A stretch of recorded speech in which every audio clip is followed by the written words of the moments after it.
Kimberly Martin has gone to bat for Lamar Jackson before, and she did it again, destroying more Lamar Jackson hate. We talk about that. Rashod Bateman making bold claims about Zay Flowers and talking about his Baltimore Ravens journey and so much more coming up on Locked On Ravens.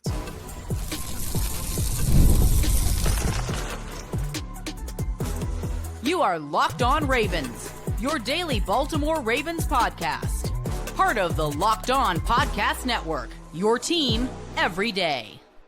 Welcome into another edition of Locked On Ravens, your daily Baltimore Ravens podcast. I'm your host, Kevin Oestreicher of Ravens Wire, here with you on the Locked On Podcast Network, your team every day. Thanks so much for being here, making Locked On Ravens a part of your day and your first listen each and every single day. Free and available on all podcasting platforms, including in video form on YouTube, where you can like and subscribe to the channel, and in audio form where you can follow along and subscribe as well. We're 5 days a week here on Locked On Ravens, Monday through Friday, and we bring you that daily Ravens coverage, plus bonus episodes sometimes on the weekends, and going live after every single Ravens game and Ravens piece of big news. And if you're an everydayer, you're somewhere in the middle of a first-time listener and an everydayer, or if you are a first-time listener, thank you for tuning into the show today. Today's episode of Locked On Ravens is brought to you by FanDuel. Right now, new customers can get $150 in bonus bets when your first $5 bet wins. Here with me today, it is former Baltimore Ravens wide receiver, Super Bowl champion Qadry Ismail of Missile Training and MissileTraining.com. And Q, man, we're in the first full week of a break for this Ravens team before training camp starts. Mini camp was last week, and there might have been a signing that happened that no one's really talking about right now, right? The Ravens signed Jaire Alexander, not a big move, right? That's not anything big, but the Ravens, they stay in the headlines, and now we're just waiting for training camp and really get that football feeling back, I think, is what training camp's associated with. Well, it's so funny because once they signed Jaire Alexander, they won the Super Bowl. Like, I think Roger Goodell is telling Steve Bisciotti and the mayor of Baltimore to set up the parade route, and they're just going to crown him. Just going to crown him right away. I don't know what kind of rings they're going to get, but, for the offseason, they're the offseason champions. And with all that entails, go ahead. Let's do it, because they dethroned Cleveland Browns as the offseason champions. See, we got to go a while back to a couple of our Locked On Ravens podcasts when we were in this wilderness period of time where we were like, oh my God, what do we talk about? And all it was the Cleveland Browns and how much better of a team they are, whether it been Deshaun Watson or if they signed Amari Cooper or, Myles Garrett got another $50 million plus added on to the already $100 million plus. But now they've been dethroned because that training camp signing, or that mini camp, I should say, signing of Jaire Alexander, it just sealed it. It just like, you just won the offseason, end of discussion, Super Bowl champions. Then you got to play a game. I don't even know why we even talking about it. Bro, are you going to the parade? I think I might go to the parade. It's going to be hot as brick out, but who cares? Man, and we're going to get to this a little more in the final part of the show, because there are a lot of conversations about expectations for this team and Super Bowl this, Super Bowl that. I think they should be in the conversation for favorites, if not the favorite, but I'm not crowning anybody on June 24th here as this show comes out. There's still a long way to go. So we'll revisit that because I think it's a really interesting point. But here in this first part of the show, Q, I want to dive into Kimberly Martin. She's defended Lamar Jackson. She's defended the Ravens before. I believe you and I have even talked about some of her Lamar Jackson defenses. And there was a segment on First Take, and Joe Fortenbaugh, this is someone that has compared Lamar Jackson to Joel Embiid before and the Ravens to the Sixers, and he doubled down on that again. This was a controversial topic during the year, and now he's doubled down on that. He essentially said, quote, Lamar Jackson may be the greatest regular season quarterback of all time. That's where it ends. Jaire Alexander, great. He's missed 34 of his last 68 games. Baltimore, it'll be a fun season. They'll probably win 12 games. There'll be a lot of hype and excitement. They'll get to the playoffs, and something will inevitably go wrong because that's what Baltimore does. And Kimberly says, I hope the Ravens clip this. And Joe goes, I called them the 76ers of the NFL. I said Lamar Jackson is Joel Embiid. And you can see Kimberly's jaw just drop. Her eyes get wide. Her jaw drops. Like, no way did you just say that. And she says to him, What we're not going to do is disrespect Lamar like that. Joel Embiid, sir, no. And she ended up having a very interesting take on Jaire and saying that Jaire doesn't actually add more pressure to the Ravens and to Lamar because they've had what they've needed to get it done the past few seasons. You know, they've had the roster, they've had the talent. Jaire adds on to that. It's not like, you know, they haven't had it and, Jaire automatically catapults them into this non-contender to contender category. Jaire is like the cherry on top per se. And so I thought that was really interesting from Kimberly in that point. But Kimberly's tired of the Lamar Jackson hate. She's tired of the Baltimore Ravens hate. And look, there was an understanding between everybody on that panel. Look, Baltimore hasn't gotten it done in the big moments. And that's a very fair thing to say. But there are levels to it. And even Stephen A. Smith was kind of getting on Joe's case about it, saying you can't compare Baltimore to the 76ers, where the 76ers were actively trying to lose games. They were actively saying, hey, trust this process after terrible, terrible seasons. Yeah. And it still hasn't worked out. Baltimore's been competitive. They've been trying to get back there. And, you know, the Lamar to Joel Embiid comparisons are also ridiculous. So shout out to Kimberly for taking a stand for Lamar here. You know what? It's so interesting when you look at this whole comparison thing and what Lamar can or cannot do during the regular season versus the postseason. I understand the disappointment as far as the Ravens flock.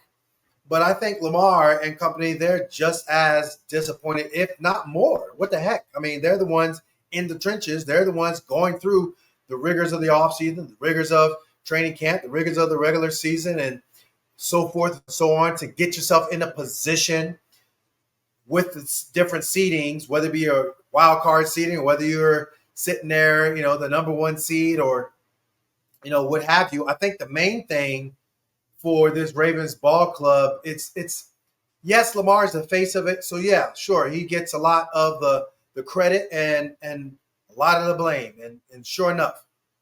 But I think what we're also seeing is the consistency of them being in the conversation of excellence. Like, I don't see the 76ers being in a conversation of consistency of excellence. We're talking about losing games. So I think you got to miss me with the whole Joel Embiid thing. I don't even know who really you could compare him to. You know, I think that, yes, him getting close is not good enough in his eyes. And, yes, he and the way he invigorated the fan base by his day one. What was day one? His day one was like, yo, we are going to win a Super Bowl. Believe that. And so I think the mission has been 8 years, but we got to figure out the level of, I say a level of patience, but I think ultimately, you know what? I think Lamar recognizes that this is a good squad. I'm a great player. A high tide raises all ships.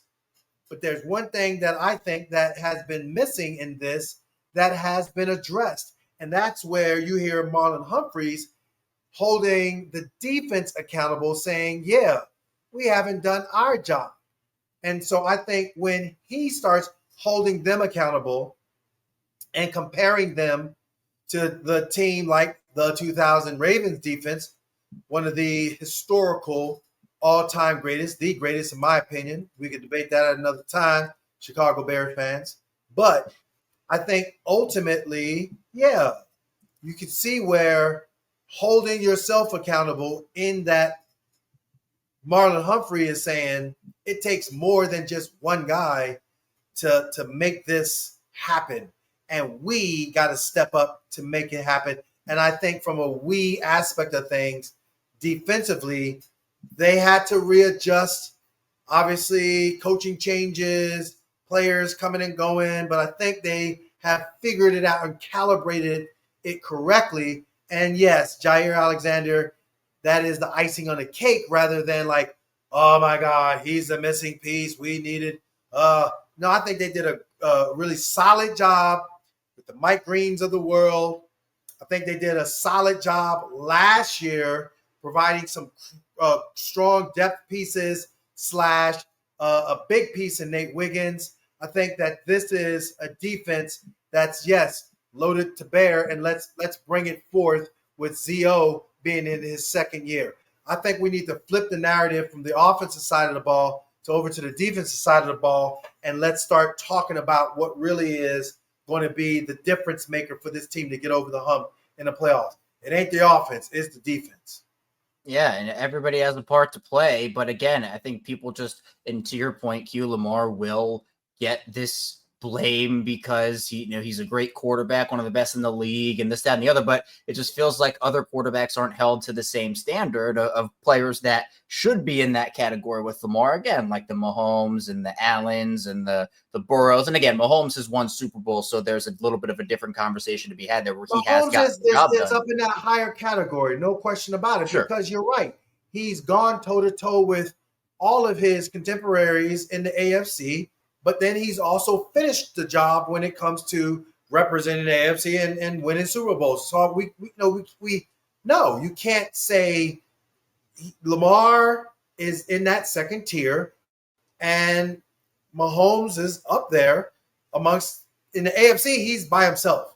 But then that second tier is where I get frustrated because, okay, like Josh Allen ain't, in my opinion, I think Josh Allen is like a tick below Lamar. And this is where the Bills Mafia is going to get all salty up in arms. But so be it. Joe Burrow, yeah, okay, you took your team to the Super Bowl, but okay, you didn't get over the finish line, number one. But number two, from a bigger picture standpoint, I don't see him like just really consistently doing his thing like Lamar has. And who else are we talking about? Can't put Herbert in there. I think he's a tier below. You in the AFC, who else can you put in there? I think, yeah, Jalen Hurts put himself up in the conversation. I don't care what you think as far as his defense and the organization. Jalen Hurts took them to the Super Bowl a year, came up short, took them back to the Super Bowl, and delivered. So however you want to call it, see it, do it, he's in that conversation because he's been there, done that, and finished it. I think Lamar needs to finish it to continue to, be in that conversation, and let's do it again. Right. In terms of pure accomplishments, Super Bowl wins, Mahomes is in a category in his own right. Now, again, who's the better quarterback right now and all this, that, that's a whole different conversation. But in terms of Lamar being held to a higher standard than a Josh Allen, than a Joe Burrow. I mean, again, it feels like for Mahomes, those two Super Bowls, man, his offensive line was so bad in those losses. Man, Mahomes, it's not his fault. For Josh Allen, this guy didn't make plays or that guy didn't make plays. But for Lamar, it's always, Lamar's fault this, Lamar's fault that. So I think that's where the frustration comes for a lot of people. And I want to continue this conversation in the second part of the show, continuing to talk about what Kimberly Martin had to say about Lamar. So stay tuned, plenty to come on Locked On Ravens.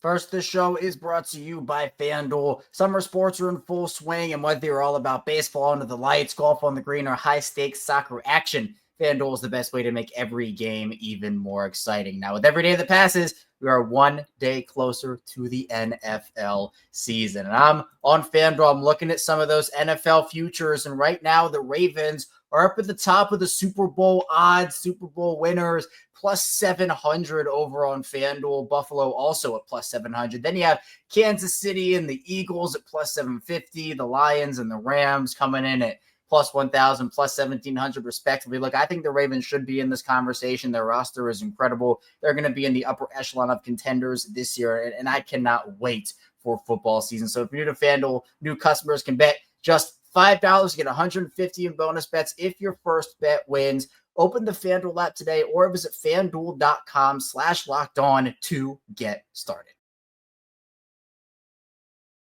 Back here on Locked On Ravens, Kevin Oestreicher and Qadry Ismail still talking with you here, talking Lamar Jackson and Kimberly Martin destroying some of that Lamar Jackson and Baltimore Ravens hate. And Q, something Kimberly said, one of the things, and it kind of flows right into what you were saying, is that for Baltimore, she said when she thinks of the Ravens, when people think of the Ravens, you look back on these games, whether it's a regular season game or one of their postseason losses, and you think, how in the world did the Ravens lose this game? Whether it be the talent, even the script of the game that it goes. And, even Stephen A said something on the lines of that Lamar wasn't the reason they lost. It was Mark Andrews. And, I don't like to blame anything on one person. I think Lamar was a reason they lost because of those turnovers, but Lamar was also the main reason they were still in the game at the end because he got it together in that second half, particularly on that last touchdown drive and gave the Ravens a chance. I think Mark Andrews was a reason that they lost. But again, it all just kind of falls back on Lamar, and the conversation about the Ravens not finishing when it matters or having disappointing playoff exits, it's a real thing. I hate to say it, like it's not fun to talk about or fun to say, but the proof is right there for us where they have had chances to win Super Bowls. They haven't got the job done. And Lamar certainly had his fair share, but then, Joe was trying to discredit Lamar's playoff wins against the Houston, for example. What? Are we discrediting that Josh Allen beat the young Broncos team last year? Is the 2 seed?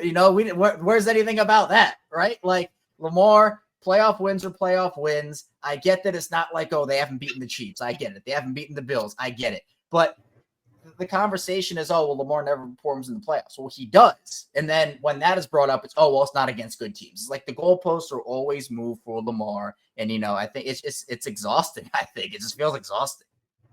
It is, and it's been since day one. Like, my goodness, I appreciate Lamar's resilient nature and like that ultimate positive outlook on life, period. And it's interesting to me when you got the Lamarites who they take it a step further because there should be criticism that's constructive, but when the Lamarites look at the criticism that's constructive, it's like, you're hating on him. Oh, my God. Oh, no. Lamar will be the first one to tell you, just as he held himself accountable, like, yeah, I get it. Mark Andrews didn't play well and had some plays, but I didn't play well myself. Or from an attitude of, every year there's something that he is looking to improve upon. I remember from a aspect of his weight and gaining extra muscle and just having a small idea in my mind from a human movement standpoint. Yeah, extra muscle sometimes slows you down and can cause you to not be as explosive. Whoever his trainer is, be careful. That blew up into the Lamarites, making it something that it shouldn't have never been. Oh, you're hating all this, all that. I was like, bro, what are you talking about? Sure enough, Lamar comes out and he's like, yeah, I had too much weight, so I dropped it down. In my mind, I laugh at that because that's where I think you got this cesspool of people who just want to just rag on him for no reason. But then the football purists, you can't even have an intelligent conversation of like how he can improve. It really is such a interesting dichotomy when it comes to Lamar Jackson. But at the end of it all, I applaud him for his mindset of mental toughness and of positivity, regardless of what the outside noise says. And when he wants to troll, he trolls really well. Otherwise, he's like, I'll just let it be. It's funny to me. For those that don't know about Lamar's recent social media excursion, I did a whole bonus episode of it over the weekend because there was a lot to dive into. And again, Lamar, he's not going to put up with it, right? He puts up with a lot, and I agree with you. I give him a lot of credit for it. But, he's not going to let everybody just get away with disrespecting his name and doing all this. And, he'll have 1 or 2 days a month where he'll pop on social media. He'll have some fun sometimes. He'll clap back at haters sometimes. Those are some of my favorite Lamar Jackson moments have come out of that. But, yeah, Lamar is someone that is not a perfect quarterback. He is really good. I believe he's playing like the best quarterback in football right now. I believe he was the best quarterback in football last season. But that doesn't mean that he's a perfect player because no quarterback is perfect. No player is perfect. Nobody is perfect. But let's move on to Rashod Bateman. Bateman has gone on a little media tour over these last handful of weeks. Obviously signed that extension with Baltimore. well-deserved after last season and everything that he went through to get to that point. He won on the lounge with Garrett Downing and Ryan Mink. They did a great interview. It was an awesome sit down. If you haven't checked it out, highly recommend you do so. And he talked about, his extension, the reason that he's in this position in the first place. And he's taken on this line of thinking where he wants to be a main reason where the Ravens wide receiver thinking around that group changes. Obviously there's been a reputation cue of Baltimore's wide receivers in the last handful of seasons, about drafting and developing. And it hasn't gone their way for the most part.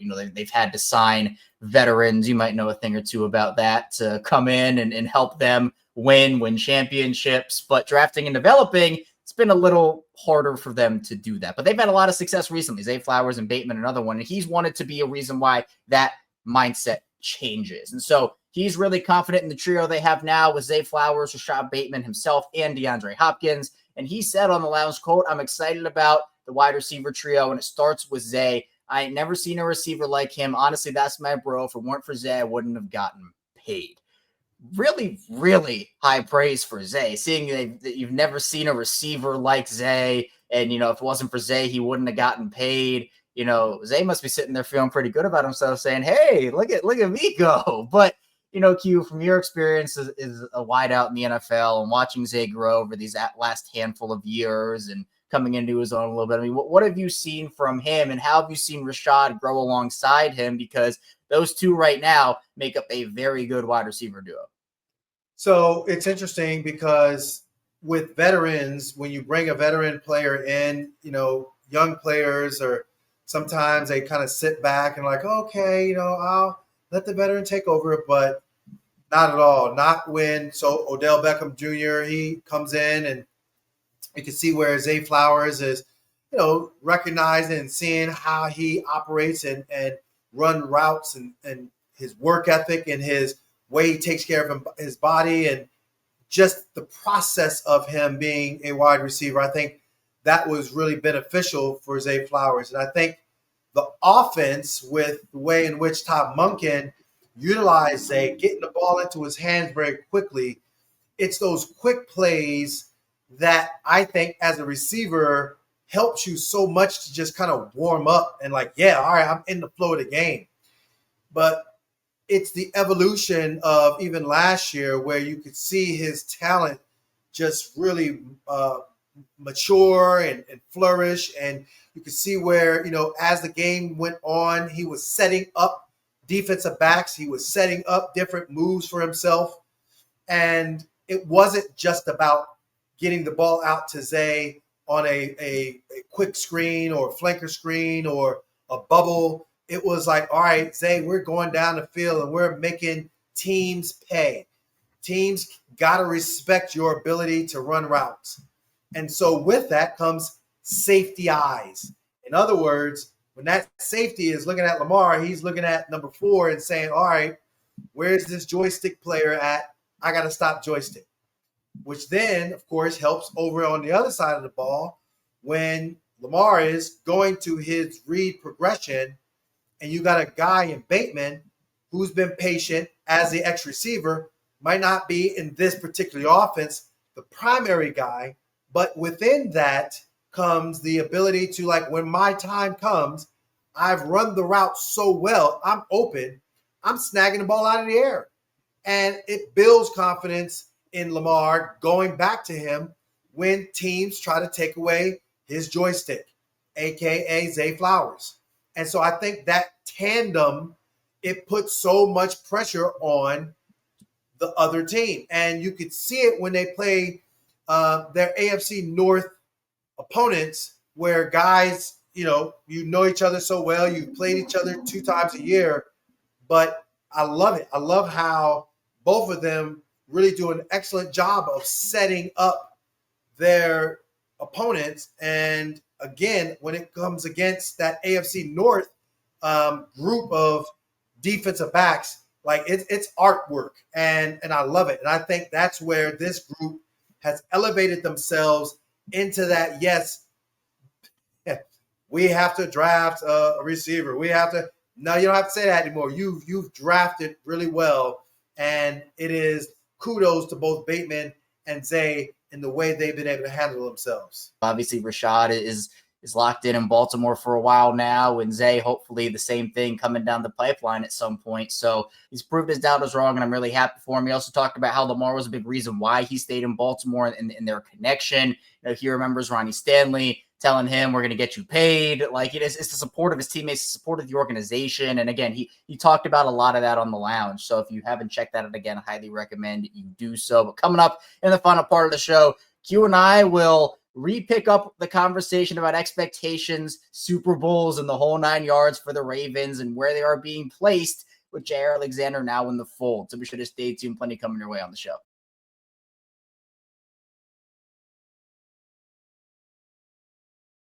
Back on Locked On Ravens with Qadry Ismail. I am Kevin Oestreicher, still rocking out with you here on this Tuesday. Q, the Jaire Alexander move has catapulted Baltimore into super team conversations, and I'm not going to necessarily blame anybody for putting them there because of the roster up and down, but it's also catapulted them into this tricky, I would say, area of, well, you know, there is nothing that could happen during the year that is an excuse for the Ravens this year.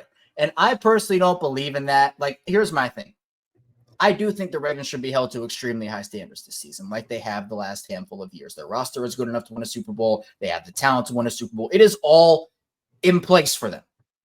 But that doesn't mean that I'm going to sit here. Let's say that something bad happens. And look, knock on wood that it doesn't. Hopefully it goes well for them. But if they have an injury-riddled season, we don't know. Like, maybe acquisitions don't work out, and maybe not to the fault of the Ravens, right? There are just so many different things that could happen where I'm not saying that the Ravens wouldn't have a disappointing year if they didn't make the Super Bowl. I do think it'd be disappointing. But in terms of this no excuse thing, particularly trying to put Jaire Alexander in the Lamar conversation of like, oh, well, Jaire now makes it that Lamar has no excuses. I don't know when Jaire started playing wide receiver or Jaire started playing offensive line, and he was a direct impact on Lamar Jackson and his performance. Like, that to me does not make sense.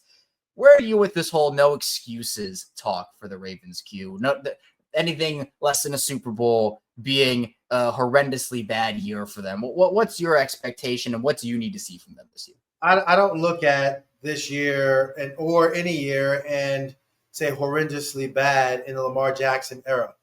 I think what we're seeing is how incredible Lamar Jackson is when it comes to the expectations and the expectations rising.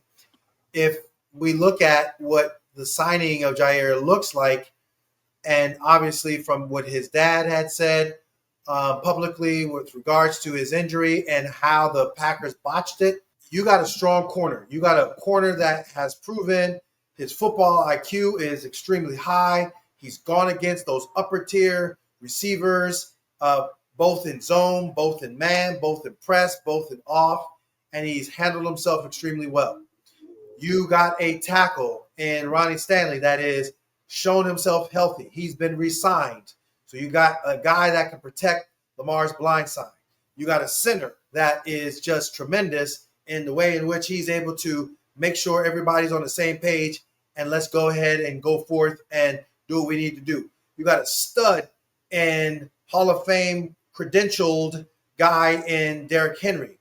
You got two receivers that have been put out there to show up and show out in a Todd Monken offense, and they have done that. You got two tight ends, maybe let's say three tight ends. You got three tight ends in Charlie Kolar, of course, Isaiah Likely, and Mark Andrews. And in that group, you got some guys that can make plays both in the run game as well in the pass game. Flip side of the ball, we got to see who is going to step up and be that next dominant piece. Okay? We already seen Nate Wiggins. What's the next iteration of you, bro? We know what Kyle Hamilton can do. All right, it's high tide raises all ships. Well, are you going to raise up Malaki Starks? Mike Green, we know that just from what I've seen and just his abilities, can he kind of glean something from KVN? Is Adafe, his weight gain, is that good and it's going to be dominant? Will we see Matabike return back to form? How about Broderick Washington? Okay, Travis Jones. My God, that dude he blocks out the sun. Well, okay. Can you block out that running game that be coming up with them 2 games against Pittsburgh, 2 games against Cincinnati, and those 2 games against Cleveland Browns? Because I know one thing to be true. You win your division, whoop, whoop, you punch your ticket to that postseason. Defensively, what are we going to see with Chuck Pagano and how he's going to be able to take it to the next level for that secondary? What are we seeing with Trent Simpson? Is he going to be able to raise up his game, or is he going to just level off and he's going to be in that proverbial doghouse for the rest of his time? I think from a Roquan Smith aspect to a Marlon Humphrey aspect, those 2 leaders and the way in which this defense is built, to me, the expectation and the pressure, and that's what Marlon Humphrey even said, it goes squarely back on them.